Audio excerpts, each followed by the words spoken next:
నీట్గా ఉంది. చూడండి ఫినిషింగ్ బాగా వచ్చింది, బాగుంది, నీట్గా ఉంది.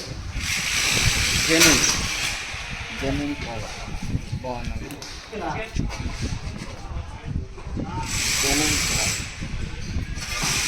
ఈ ప్రోడక్ట్ ఎలా ఉంది, ఎలా అంటే మీకు యూస్ఫుల్ అంటే ఇంతకుముందు ఏ ప్యాడ్స్ యూజ్ చేస్తారు? జనరల్ ఆల్ ప్యాడ్స్ అన్ని యూజ్ చేస్తారు కదా, ఇప్పుడు ఈ ప్రోడక్ట్ ఎలా ఉంది? చాలా బాగుంది, నీట్గా ఉంది. చాలా నీకు నచ్చింది కదా? ఓకే.